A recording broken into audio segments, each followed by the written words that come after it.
Hi welcome back to 10 to 11 KS.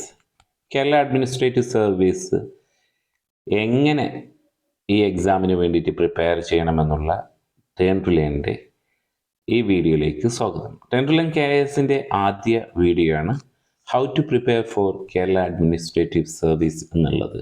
Okay, preparation strategies ആണ് പറയുന്നത്. സിലബസും കാര്യങ്ങളും നമ്മൾ വിശദീകരിക്കും. ഇതിൽ നമ്മൾ പ്രധാനമായിട്ടും ഉദ്ദേശിക്കുന്നത് how to prepare for Kerala Administrative Service. Okay, നമുക്ക് നോക്കാം. Preparing for Kerala Administrative Service requires a systematic and focused approach. So, here some steps you can take to prepare for KS examination. Preparation is the key. നമ്മൾ പറയുന്നത് പോലെ തന്നെ പ്രിപ്പറേഷനാണ് ഏറ്റവും KSലേക്ക് എത്തുന്നതിന് വേണ്ടിയിട്ടുള്ള apt ആയിട്ടുള്ള ഒരു പ്രിപ്പറേഷൻ. അതാണ് ഏറ്റവും ബെസ്റ്റ് നമ്മൾ ചെയ്യേണ്ടതായിട്ടുള്ളത്. നമുക്ക് നോക്കാം. First understand the exam pattern. നിങ്ങൾക്കറിയാം KSൻ്റെ പാറ്റേൺ എങ്ങനെയാണ് എന്നുള്ളത്. അപ്പോൾ അത് ഫെമിലറൈസ് ചെയ്യുക.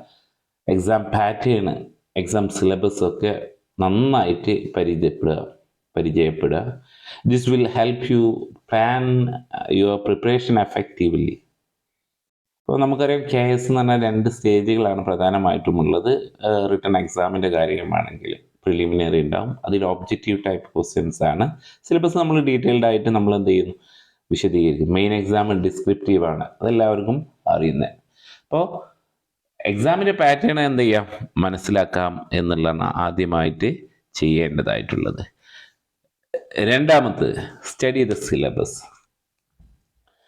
കേരള PSCയുടെ ഔദ്യോഗികമായിട്ടുള്ള വെബ്സൈറ്റിൽ KS പരീക്ഷയുടെ വിശദീകരിച്ചുള്ള പ്രിലിമിനറിയുടെയും അതുപോലെ തന്നെ മെയിൻസിൻ്റെയും സിലബസ് ഉണ്ട്. Go through the detailed syllabus provided by Kerala public service commission for KS examination.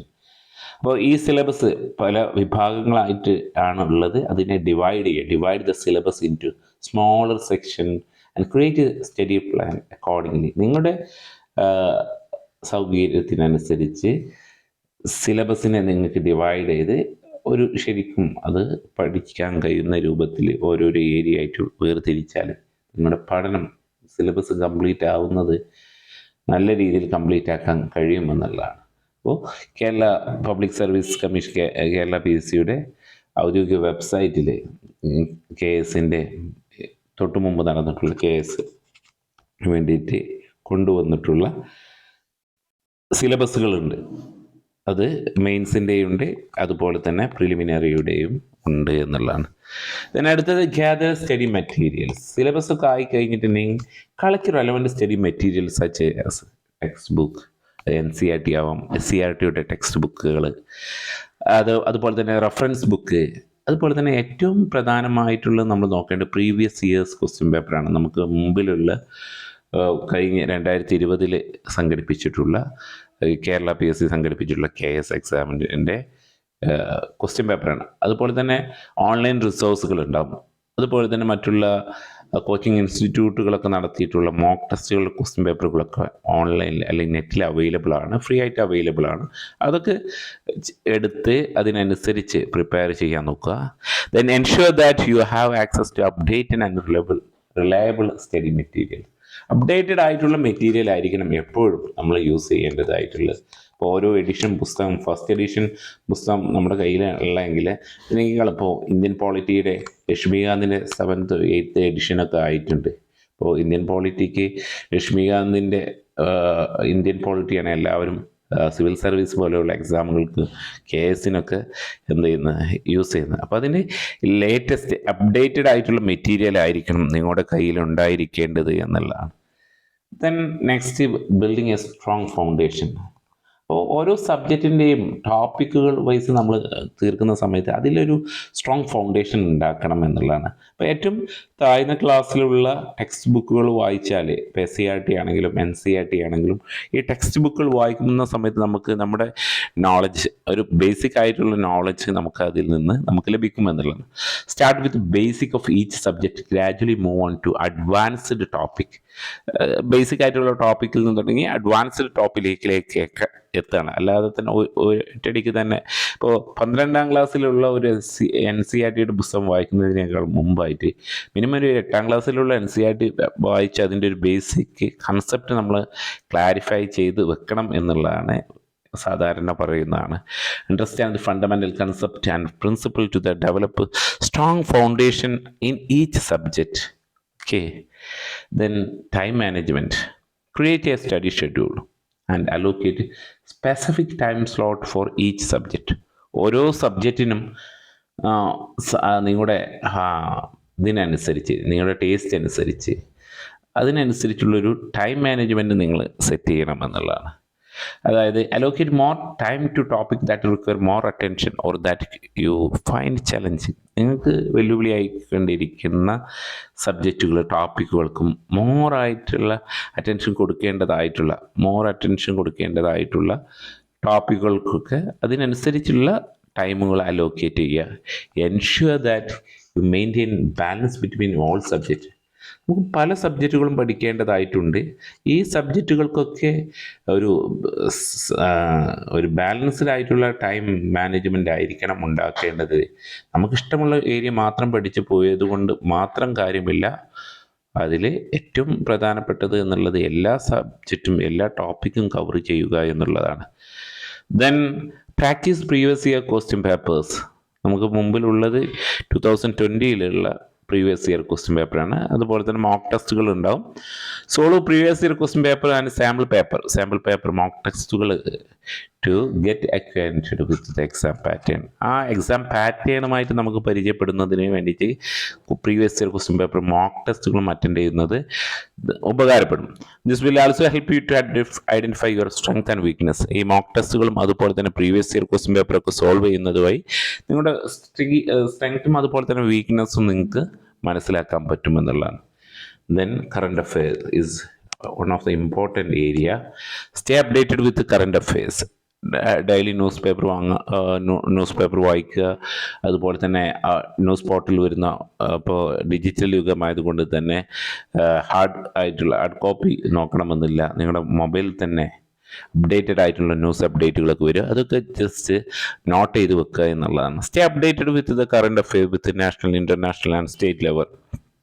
Read news papers, magazine, online news portal to gather information on important events, government scheme, policies and issues of national and state significance. Then take a mock test. നേരത്തെ പറഞ്ഞത് തന്നെയാണ്. Attempt maximum number of mock test to assess your preparation.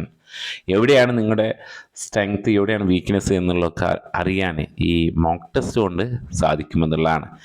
Attempt regular mock test to assess your preparation level and improve your speed and accuracy.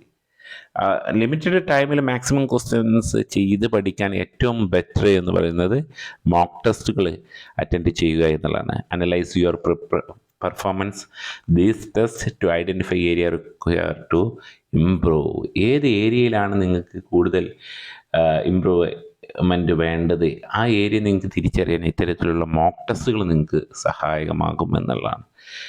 Then develop writing skill. KS examination നമുക്ക് അറിയാം, main എക്സാമിനേഷനും ഉണ്ടാവും civil service എക്സാമിനെ പോലെ. അപ്പോൾ since the KS main examiners descriptive ആണ്, അപ്പോൾ focus on developing your writing skill. Practice writing essays, precise report letters within the given word limit. ഈ എസ്സേകളൊക്കെ 250 word, 100 word ഒക്കെയുള്ള ക്വസ്റ്റ്യൻസുകൾ, ആ ലിമിറ്റഡ് വേർഡ് ലിമിറ്റിൽ നിങ്ങൾക്ക് നിങ്ങളുടെ ആശയം കൺവേ ചെയ്യാൻ കഴിയുന്ന തരത്തിലുള്ള ഒരു റൈറ്റിംഗ് സ്കില്ല് ഡെവലപ്പ് ചെയ്യുക എന്നുള്ളതാണ്. Work on your grammar, vocabulary, structure of answer structuring, ഇതൊക്കെ ഇതിൽ ഇമ്പോർട്ടൻ്റ് ആണ്. Then healthy and positive. Stay healthy and positive. ഒരു എക്സാമിന് പഠിക്കുക എന്നുള്ളത് maintaining healthy lifestyle by eating nutritious food, exercise regularly, getting enough sleep, stay positive and motivated throughout your preparation journey എന്നുള്ളതാണ്. Then utilize the online resources.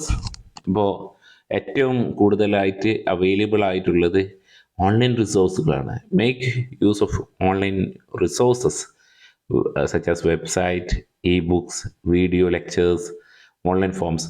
ഇതൊരിക്കലും നിങ്ങളെ adversely effect ആവരുത്. നിങ്ങൾക്ക് ഓൺലൈനിലായിട്ട് നമ്മളുടെ സമയം വെറുതെ നഷ്ടപ്പെടുന്ന രീതിയിലുള്ള എൻ്റർടൈൻമെൻറ്റിലേക്ക് പോകരുത് എന്നുള്ളതാണ്. There are many website apps available to provide study material and practice tests specifically for KAS examination. Then seek guidance. If possible, join coaching institute. അത് റിക്വയർഡ് ആയിട്ടുള്ളതൊന്നല്ല, പക്ഷെ നിങ്ങൾക്ക് നിങ്ങളുടെ കയ്യിൽ പണവും മറ്റുമുണ്ടെങ്കിൽ നല്ലൊരു കോച്ചിങ് ഇൻസ്റ്റിറ്റ്യൂട്ടിലേക്ക് കയറിയിട്ടുണ്ട്. പല ആൾക്കാരും കോച്ചിങ് ഒന്നും ഇല്ലാതെ തന്നെയാണ് എക്സാമുകൾ ക്രാക്ക് ചെയ്യുന്നത്. പക്ഷെ ഒരു എക്സ്പീരിയൻസിൽ ഒരു മെൻ്റ് ഉണ്ടാകുന്നത് നമുക്കൊരു വാല്യുബിൾ ഇൻസൈറ്റും സ്റ്റഡി സ്ട്രാറ്റജീസും ടിപ്സൊക്കെ കിട്ടുന്നതിന് അത് ഉപകാരപ്പെടും. അതിനാണ് seek guidance. Then at last, remember that consistent effort, dedication, and well-rounded approaches to the preparation are key to success in KAS examination. Consistency is the best. Consistent ആവണം, അതുപോലെ തന്നെ ഡെഡിക്കേറ്റഡ് ആവണം. ഇതാണ് KAS എക്സാമിലേക്ക് നിങ്ങളെ വിജയിയായിട്ട് നയിക്കുന്നതായിട്ടുള്ളത്. ഓക്കെ, ഇത്തരത്തിലുള്ളതാണ് പ്രിപ്പറേഷൻ സമയത്ത് നമ്മൾ ശ്രദ്ധിക്കേണ്ടതായിട്ടുള്ള കാര്യങ്ങൾ. ഇങ്ങനെയാണ് നമ്മൾ KAS എക്സാമിന് വേണ്ടിയിട്ട് പ്രിപ്പയർ ചെയ്യേണ്ടതായിട്ടുള്ളത്. അപ്പോൾ ഇതാണ് നിങ്ങളോട് പറയാനുള്ളത്. KAS എക്സാമിന് വേണ്ടിയിട്ട് ഇങ്ങനെയാണ് പ്രിപ്പയർ ചെയ്യേണ്ടത്. Okay, thank you.